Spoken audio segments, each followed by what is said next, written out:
quarto dia começou com o sol. Não o sol pesado das primeiras manhãs, mas uma luz mais aberta, com vento suficiente para tornar o calor suportável. Renato acordou cedo, verificou as armadilhas de pesca, anotou o que tinha e o que faltava.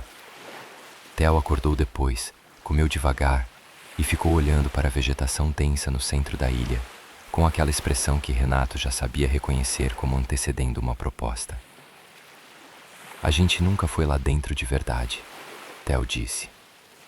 Renato olhou para a mata, depois para o horizonte. O céu estava limpo, o mar calmo, as armadilhas verificadas. Não havia nada urgente que justificasse ficar na praia. 2 horas, ele disse.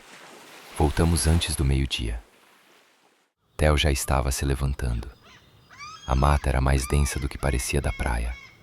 Em 10 minutos, a luz mudou de qualidade.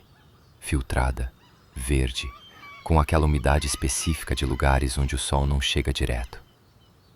Renato ia na frente, abrindo caminho quando precisava, mapeando mentalmente a direção para não perderem a orientação. Theo vinha atrás com a câmera, parando às vezes para fotografar algo que Renato passava sem ver. Um fungo, um reflexo de luz entre folhas, uma raiz com formato improvável. Não falavam muito. Era o silêncio funcional que foram construindo nos últimos dias. O silêncio de 2 pessoas que já não precisavam preencher o espaço entre elas. Renato notou isso enquanto caminhava. Theo estava 2 passos atrás, a câmera já levantada em direção a algo entre as raízes. Uma sombra, uma forma, a luz caindo de um ângulo que ele ainda estava tentando capturar, quando percebeu que Renato tinha parado de andar. Ele parou também. Baixou levemente a câmera. Eram crânios. 2, talvez 3, numa pequena elevação coberta de raízes, parcialmente encobertos pela vegetação, dispostos de um jeito que não era acidente. Pedras ao redor formando algo que foi estrutura uma vez e havia voltado a ser terra devagar, pacientemente, sem pressa. Theo parou. Ficou olhando por um momento, e então o movimento foi automático, a mão subindo em direção à câmera no pescoço, com aquele reflexo de fotógrafo que não precisava de decisão consciente. Renato pegou a mão dele antes que chegasse lá. "Vamos embora daqui", disse. Não soltou imediatamente. Puxou. Um movimento curto, direcional, inequívoco. E começou a andar de volta por onde haviam vindo com a mão de Theo ainda na sua. Theo foi. Não resistiu, não perguntou. Só foi. Renato soltou a mão dele alguns passos depois, quando o caminho ficou mais estreito e a lógica do movimento já estava estabelecida. Mas soltou tarde o suficiente para que os 2 soubessem que tinha segurado. Renato notou a mudança no vento uns 20 minutos antes. Uma rotação sutil, o ar ganhando peso, mas calculou que tinha um tempo. Estava calculando errado desde os crânios. Em 10 minutos, o céu fechou de uma vez, e quando a chuva chegou não foi garoa, não foi construção gradual, foi parede. Eles ainda estavam caminhando em silêncio, aquele silêncio diferente que havia se instalado depois da mão, depois do caminho mais estreito, depois de Renato ter soltado e nenhum dos 2 ter dito nada sobre isso. A chuva tornou o silêncio irrelevante.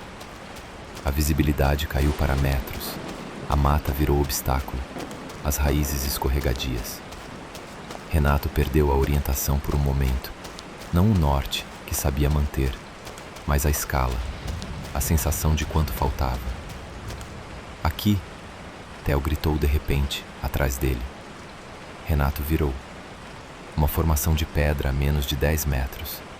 Um bloco grande, elevado do chão por raízes e pela própria geologia da ilha, com uma cavidade embaixo que não era caverna, mas era proteção. Theo já estava se movendo para lá. Renato foi atrás. O espaço debaixo da pedra era pequeno. Não havia escolha de posição. Uma única forma de caber os 2 com a cabeça protegida, e essa forma era próxima. Renato se acomodou de lado, os ombros contra a pedra fria, e Theo se acomodou ao lado dele com o mesmo pragmatismo de quem está resolvendo um problema de geometria. A tempestade do lado de fora era outra escala de coisa. Renato ouvia as árvores se dobrando, a chuva batendo nas folhas acima com um volume que tornava qualquer fala desnecessária. O ar esfriou de repente, aquela queda brusca de temperatura que as tempestades tropicais fazem e que o corpo demora um momento para aceitar. Renato olhava para a chuva lá fora. Theo olhava para a chuva lá fora. Em algum momento, Renato percebeu que estava pensando nos crânios. Não com medo, mas com aquela qualidade específica de pensamento que chegava quando algo não cabia em categorias. Alguém já esteve nessa ilha. Construiu algo. Morreu aqui ou partiu deixando os mortos para trás. O resgate viria. Ele sabia disso de forma prática, calculada, baseada em probabilidades reais. Mas debaixo daquela pedra, com a tempestade apagando os sons do mundo conhecido, o saber prático e o sentir concreto estavam em lugares diferentes. Theo se mexeu ao lado dele. Não foi um gesto grande. Theo estava com frio. Renato percebeu isso antes de perceber o movimento, pela forma como os ombros do outro haviam mudado de posição, pela tensão diferente no braço que estava a centímetros do seu. E então, Theo se aproximou 1 grau, só 1. O ombro encostando no dele com o peso de algo que não era acidente, mas também não era declaração. Renato não se afastou. Ficou exatamente onde estava, olhando para a chuva, o ombro de Theo contra o seu, e deixou isso ser o que era sem tentar colocar em nenhuma gaveta. Era frio, era contato, era Theo, que ficou na praia quando ele estava inconsciente na areia, que nomeou a pedra de Augusto, que quis aprender a mergulhar com ele. A tempestade continuou. Nenhum dos dois disse nada.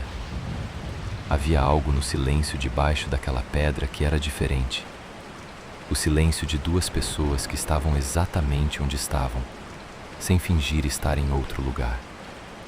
Renato não sabia como nomear isso.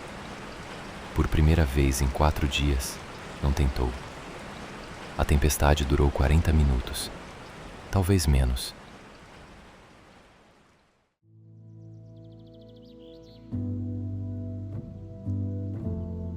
Quando a chuva começou a recuar, recuou rápido da mesma forma que chegou. A luz voltou por graus. Primeiro cinza, depois aquele amarelo úmido do fim de tarde depois da chuva. A mata gotejava. O ar cheirava a terra e a folha molhada, e a algo que Renato não soube identificar, mas que era específico daquele lugar. Theo se moveu primeiro. Recuou levemente, o ombro saindo do contato com a naturalidade de quem não quer marcar o momento. Renato deixou. Verificou o céu, verificou a direção, calculou o caminho de volta. Dá para voltar antes de escurecer, ele disse. Dá, Theo concordou. Saíram debaixo da pedra. A mata estava diferente com a luz nova, mais brilhante, cada superfície carregando uma camada fina de água. Theo levantou a câmera uma vez, olhou pelo visor, abaixou sem fotografar. Caminharam de volta em silêncio. Não o silêncio de antes. O que estava entre eles agora tinha textura diferente, como se o espaço entre os dois tivesse mudado de densidade sem que nenhuma palavra tivesse sido dita para causar isso. Renato era consciente disso a cada passo. Sabia que Theo era também. Não era confortável. Não era desconfortável. Era novo. E novo era a coisa que Renato sabia menos como carregar. Chegaram à praia com luz suficiente para fazer fogo e esquentar o que havia para esquentar.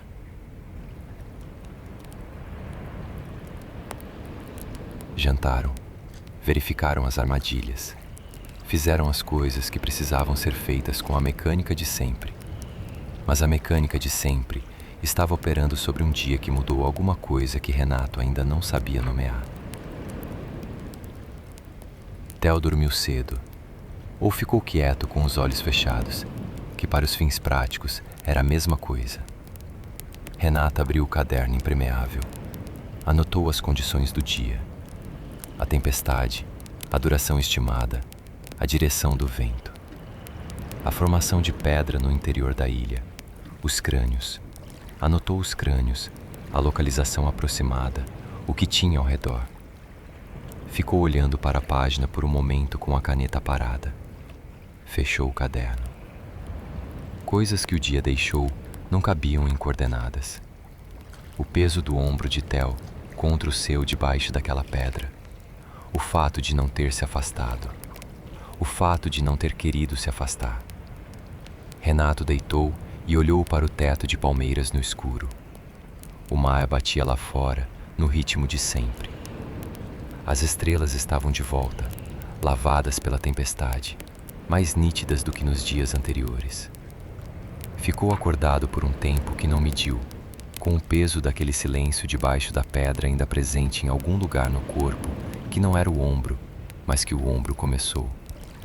Não tentou arquivar, deixou ficar.